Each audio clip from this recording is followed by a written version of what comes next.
Depois que a gente avalia pescoço e pulsos, né? A gente vai para onde? Vai propriamente para o tórax, ok? Pensando no sistema cardíaco, o que é que pode ter de interessante para a gente no tórax? Pectus excavatum e pectus carinatum, ok? Os pectus, normalmente, estão relacionados a síndromes de colágeno, ok? Ou seja, doenças do tecido conjuntivo, como a síndrome de Marfan. E qual é a outra estrutura relacionada ao sistema cardíaco que também é feita de tecido conjuntivo? As válvulas cardíacas. Então, você pode ter pacientes com síndromes, né, de Marfan, tendo pectus excavatum e pectus carinatum, cursando também com síndromes valvares, né, como prolapso de válvula mitral, tudo bem? Outra correlação clínica muito importante com o pectus, né, o pectus carinatum, ele é menos frequente e ele não vai ter alterações cardiovasculares constritivas. Então é mais a associação da síndrome que pode também estar acontecendo na válvula. Agora o pectus excavatum, gente, o que é que pode estar acontecendo? Você pode ter pessoas com pectus excavatum bem pronunciado, ok? E você pode estar tendo uma compressão das câmaras cardíacas direita, porque percebam que o átrio direito e o ventrículo direito estão aqui bem na região topográfica do externo.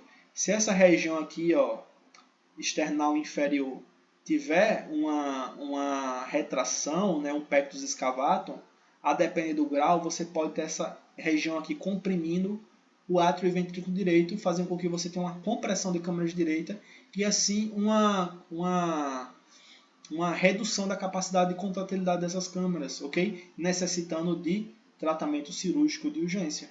Então, pectus excavatum tem muito mais implicações cardiovasculares do que o carinatum, ok? Outra coisa que a gente avalia no aparelho cardíaco são abaulamentos e pulsações no tórax. Tudo bem? Ó? Então, a gente tem que entender que quando for fazer a inspeção do tórax e da região precordial, nós temos que fazer isso em duas incidências. Quais são? Uma incidência tangencial, que a gente vai fazer à direita do paciente, olhando tangente, e uma incidência frontal nos pés do paciente. A gente vai até os pés do paciente e olha a região do tórax.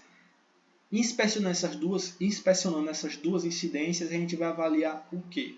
Primeira coisa, abaulamentos. Além de saber os abaulamentos, a gente tem que saber o que está relacionando, o que é relacionado a cada um desses abaulamentos em cada uma da topografia do tórax. Por exemplo, quando a gente tem um aumento de câmaras direita, onde é que a gente vai ter um abaulamento? A gente vai ter um abaulamento nas regiões da face anterior do tórax. Por quê? Se eu tenho um abaulamento na face anterior do tórax, como aqui, ó, pode ser ventrículo esquerdo? Não. Porque um aumento de ventrículo esquerdo vai dar um abaulamento na região dorsal e lateral do tórax, porque as câmaras esquerdas estão para essa região. Quem está na face anterior do tórax são o átrio, os grandes vasos e o ventrículo direito. Então, um abaulamento em região external ou paraexternal direita ou esquerda pode indicar o aumento de câmaras cardíacas direitas, tudo bem? Então, uma hipertrofia de câmaras direitas vai dar um abaulamento external, tanto direito quanto esquerdo, ok? Lembrar, um abaulamento na face anterior do tórax mais superior pode ser aneurisma de aorta, tudo bem? E um abaulamento mais difuso pode ser um derrame pericárdico, fazendo com que você tenha um abaulamento na face anterior do tórax, ok? Então esses são os abaulamentos mais comuns que a gente pode ter. Na face anterior, câmaras direita, região external, direita e esquerda ou paraexternais, e na região dorsal ou face lateral, você tem câmaras esquerdas hipertrofiadas. E na região mais superior da face anterior, grandes vasos, como um aneurisma de aorta. Pulsações, que a gente também pode ver na inspeção. Nós temos pulsações na região epigástrica. É normal a gente ter pulsação epigástrica? É, porque quem é que está passando por ali? A aorta abdominal descendente. Então, você vai ter uma pulsação normal lá. Agora, se você tem uma pulsação muito intensa e proeminente, isso pode sugerir o quê? Pode sugerir uma hipertrofia de ventrículo direito, ou seja, o ventrículo direito ele pode crescer. Ele pode crescer e ocupar essa região aqui, ó. E aí quando ele tem a sístole, ele faz uma pulsação bem grande nessa região aqui epigástrica, onde está passando a aorta, só que agora tem o ventrículo direito crescido. Então você pode ter uma hipertrofia ventricular direita causando um aumento de pulsação epigástrica. Ou a própria aorta abdominal, ela pode ter um aneurisma, né? Pode estar aumentada. Aneurisma é aumento do vaso. Ele pode estar aumentada causando um aumento pronunciado de pulsação epigástrica. Ou pode ser o pulso hepático, por causa de uma estenose tricúspide, fazendo com que você tenha um aumento da pressão das cavas, consequentemente um aumento da pressão do sistema porta. E aí quando você tem um aumento de pressão do sistema porta, você pode surgir o pulso hepático, que é quando a porta precisa fazer uma força muito grande para aquele sangue venoso sair do sistema porta para o sistema cavo inferior. E aí você pode ter um pulso hepático também patológico acontecendo ali.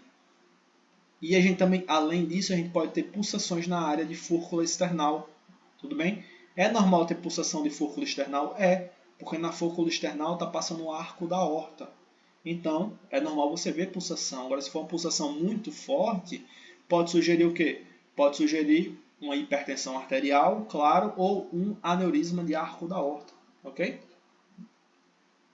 E nós podemos ter ictus de ventrículo direito, onde a gente vai ter pulsações na região external e paraexternal esquerda, que não deveriam acontecer, indicando um aumento, né, de região ventricular direita. Então o ictus, que normalmente era para a gente ver aqui, ó, na linha clavicular do quinto espaço intercostal, nós também estamos vendo pulsações aqui na região paraexternal ou external direita e external esquerda, sugerindo um aumento, uma dilatação, no caso, de câmaras cardiovasculares direitas. Depois que a gente inspeciona abaulamentos e pulsações no tórax, a gente vai fazer a inspeção do ictus cordis. Lembrar, a inspeção sempre tangencial à direita e frontal nos pés do paciente. Ok? Lembrar que o ictus é a impulsão do ápice do coração na região da caixa torácica. Então, quando você tem a sístole, o ápice do coração bate na caixa torácica, e isso a gente consegue ver e palpar. E a gente chama isso de ictus cordis. Então o paciente pode estar deitado, a cabeceira 45 graus, ok? Ou pode estar deitado mesmo em ortostase, ortostático. A gente usa tanto a inspeção quanto a palpação para avaliar o ictus, ok? Normalmente esse ictus na inspeção é visível em crianças e indivíduos muito magros, tá bem? Normalmente vai estar ali na região do quarto e quinto espaço intercostal, na linha hemiclavicular esquerda. Normalmente vai ser uma impulsão suave e abrupta nessa região. E aqui na inspeção a gente só vai ver se ela é visível ou não nas incidências tangenciais à direita e frontal no pé do paciente. Então só vai dizer se o ictus é visível ou não na inspeção, ok? Então, a única achado que eu vou ter na inspeção é se o ictus é visível ou não e onde ele está sendo visível. Tudo bem? E aí, depois que a gente sai da inspeção e que a gente viu se o ictus é visível ou não, a gente vai para a palpação do aparelho cardiovascular. E a palpação do aparelho cardiovascular, a gente vai buscar várias coisas. A gente vai palpar toda a região do tórax, terminando na região precordial, onde a gente vai palpar o ictus, mas a gente sempre começa palpando toda a região do tórax, porque na palpação não é só palpar o ictus, você está em busca de outras coisas também. Quais coisas é essa que a gente busca na palpação? Retrações sistólicas, que durante a sístole, ao invés de um impulso, a gente tem uma retração da região torácica. Impulsão sistólica, ou levantamento da massa precordial, ok? Que é quando você tem um movimento de uma área relativamente grande da parede torácica, na região do externo, sempre que você tem a sístole. Choques valvares, tudo bem?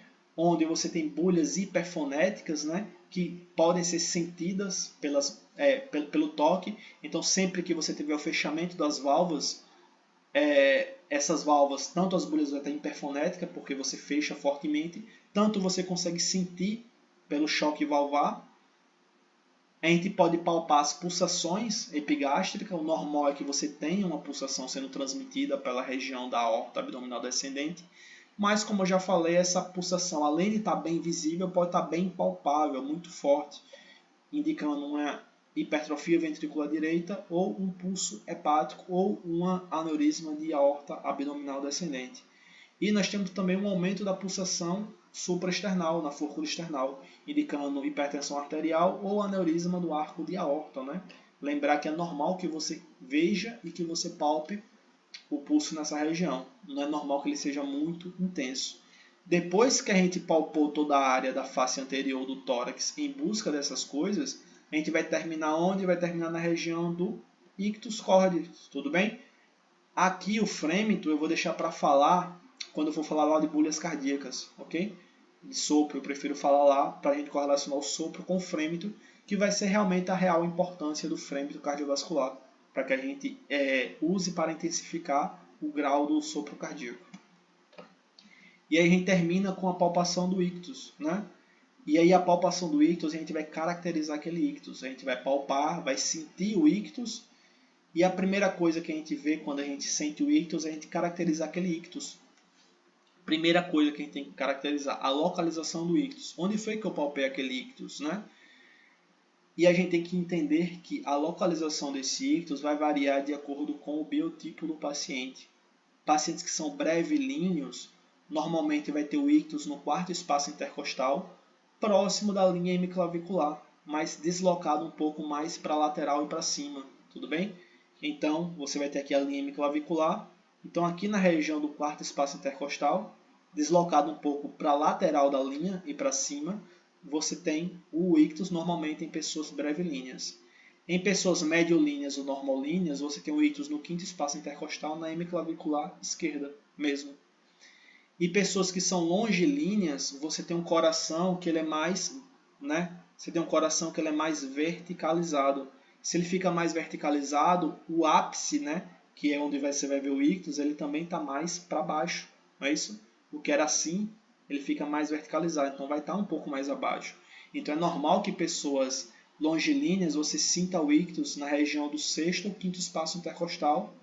Se ele está mais verticalizado, vai estar um pouquinho, né, para dentro da linha hemiclavicular esquerda. Então o coração que está um ictus que está mais à direita, mais para dentro da linha hemiclavicular e mais verticalizado, podendo chegar até o sexto espaço intercostal. Então a primeira coisa que a gente vê é a localização do ictus, lembrando que o deslocamento do ictus é muito importante para que a gente avalie as condições patológicas que podem estar acontecendo. Se você tem um desvio do ictus para a esquerda, lembrar que o ictus é o ápice do ventrículo esquerdo. Então, se você tem deslocamento do ictus, o principal causador vai ser hipertrofias de câmaras esquerda, de ventrículo esquerdo, tudo bem? Se você tem um desvio apenas para a esquerda desse ictus, sugere uma dilatação predominantemente de ventrículo direito, porque o ventrículo direito cresce e empurra o ictus para a esquerda. Então o ictus vai estar desviado mais para a esquerda, mais para a lateral da linha hemiclavicular. Se você tem um desvio para baixo e para a esquerda, você pensa em predominantemente uma dilatação de ventrículo esquerdo. Porque o ventrículo esquerdo que está aqui, ó, ele tanto cresce para baixo quanto para o lado. Então o ictus fica mais para baixo, mais para a lateral da linha hemiclavicular. Então, pela localização, você vê o deslocamento do ictus e pensa nas causas que podem estar acontecendo para que esse ictus esteja deslocado. Depois de ver a localização, a gente vê a extensão do ictus, ok? O diâmetro do ictus. O diâmetro do ictus é visto pela quantidade de polpas digitais necessária para cobrir toda a região, toda a extensão do ictus cordis.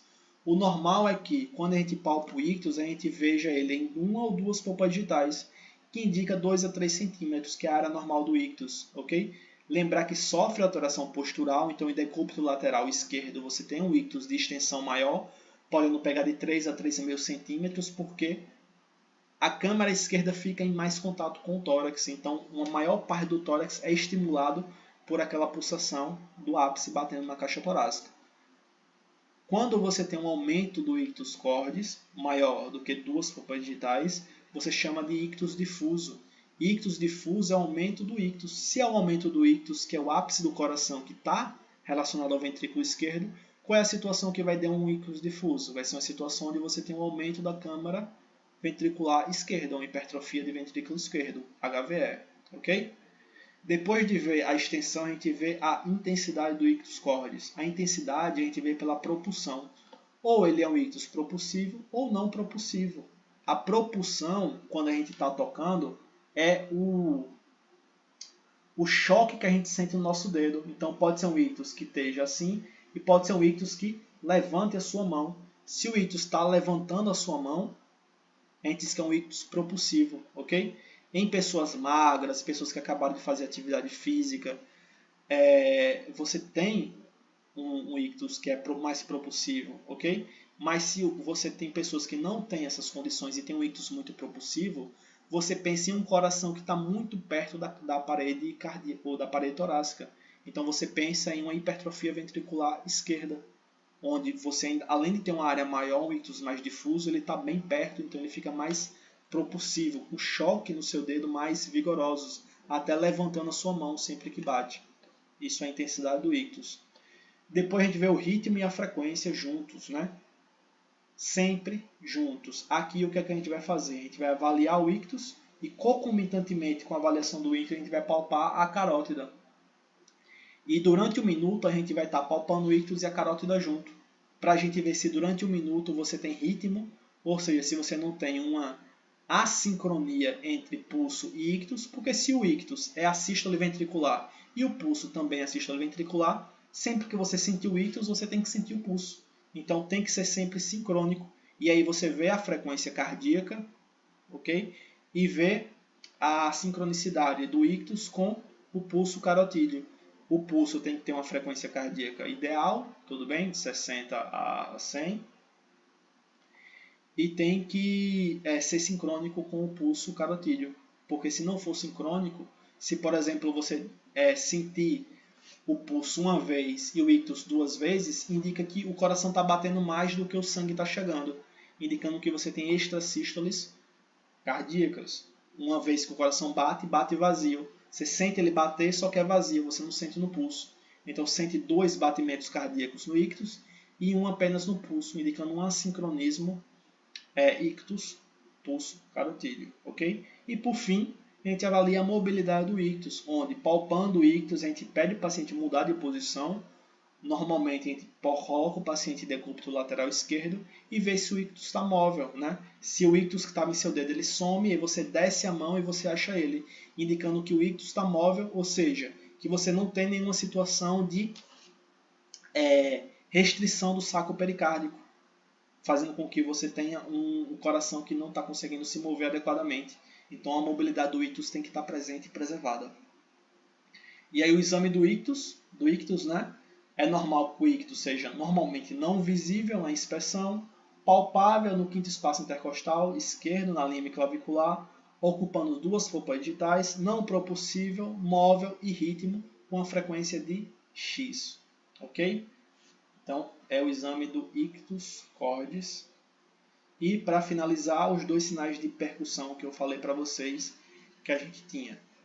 O sinal de Lewis. O sinal de Lewis é quando a gente tem uma massa 6 no segundo e terceiro espaço intercostal que desaparece em posição ortostática. Ou seja, o paciente está lá deitado. Ó. Você tem um derrame pericárdico que está cobrindo toda a região aqui da face anterior. Quando você percute, você está maciço.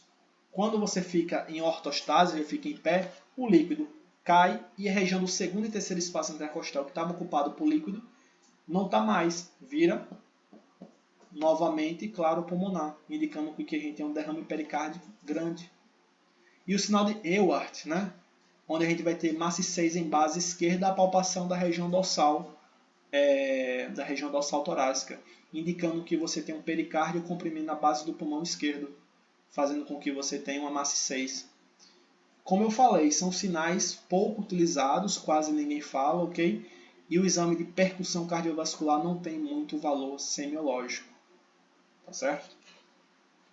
E é isso por hoje. Dúvidas?